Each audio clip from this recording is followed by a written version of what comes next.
আসসালামু আলাইকুম রহমতুল্লাহ। অত্যন্ত দুঃখের সঙ্গে আজকে বলতে হচ্ছে যে সারা বাংলাদেশ 2 ঘন্টা কর্মবিরতির পরও মেডিকেল টেকনোলজিস্ট এবং ফার্মাসিস্টের প্রাণের দাবি, যৌক্তিক দাবি এবং অধিকার 10ম গ্রেড দেয়নি, যার ফলশ্রুতিতে তারা আমাদেরকে আরও কঠিন থেকে কঠিন কর্মসূচি দিতে বাধ্য করেছে। তারই ধারাবাহিকতায় আগামীকাল সারা বাংলাদেশ 4 ঘন্টা, অর্থাৎ সকাল 8টা থেকে 12টা পর্যন্ত সকল সরকারি এবং বেসরকারি প্রতিষ্ঠানে মেডিকেল টেকনোলজিস্ট এবং ফার্মাসিস্টদের কর্মবিরতি হবে। আমরা দেখেছিলাম বাংলাদেশে প্রায় প্রতিটি নিউজ পেপার এটা নিউজ করেছে, তারপরেও তাদের মাথায় ঢোকে না। এই 2 ঘন্টা দেওয়ার কারণে দেশে যে পরিমাণ রোগীদের ভোগান্তি হয়েছে, এখন ভাবুন আগামীকাল আমরা 4 ঘন্টা কর্মবিরতি দিব, সেক্ষেত্রে দেশের কি অবস্থা হয়? এটি কি তাদের মাথায় একবারও ঢোকে না? কি তাদের বুদ্ধির বাইরে? না আমাদের দাবিটা কোনো অযৌক্তিক দাবি, না আমরা এর যোগ্য নই?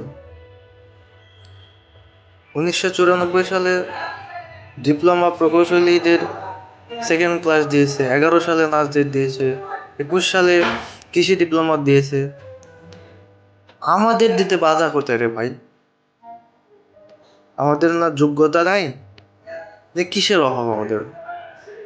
আমাদের তো এটা আমাদের অধিকার, এটা আমরা প্রাপ্য, এটা আমাদের পাওয়ার যোগ্যতা রয়েছে। আগামীকাল 4 ঘন্টা কর্মবিরতির বাংলাদেশ মেডিকেল টেকনোলজিস্ট এবং ফার্মাসিস্ট পরিষদ ঢাকা থেকে যে কর্মসূচি দিয়েছে, তারই ধারাবাহিকতায় আগামীকাল রাজশাহীতে সরকারি এবং বেসরকারি সকল প্রতিষ্ঠান মেডিকেল টেকনোলজিস্ট এবং ফার্মাসিস্টের কর্মবিরতি থাকবে। রাজশাহীতে যারা মেডিকেল টেকনোলজি এবং ফার্মাসিস্ট রয়েছেন, অবশ্যই রাজশাহী মেডিকেল কলেজ হসপিটালের শাপলা চত্বরে 8টার মধ্যে উপস্থিত হবেন এবং 12টা পর্যন্ত সেখানে উপস্থিত থাকতে হবে।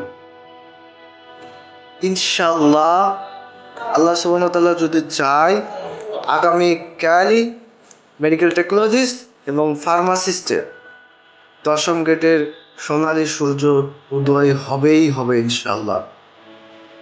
তাই আপনাদের এই শক্ত মনোবল এবং ইউনিটি বজায় রেখে আগামীকাল সকাল 8টায় রাজশাহীতে অবস্থানরত সকল মেডিকেল টেকনোলজিস্ট এবং ফার্মাসিস্ট, সরকারি বেসরকারি স্টুডেন্ট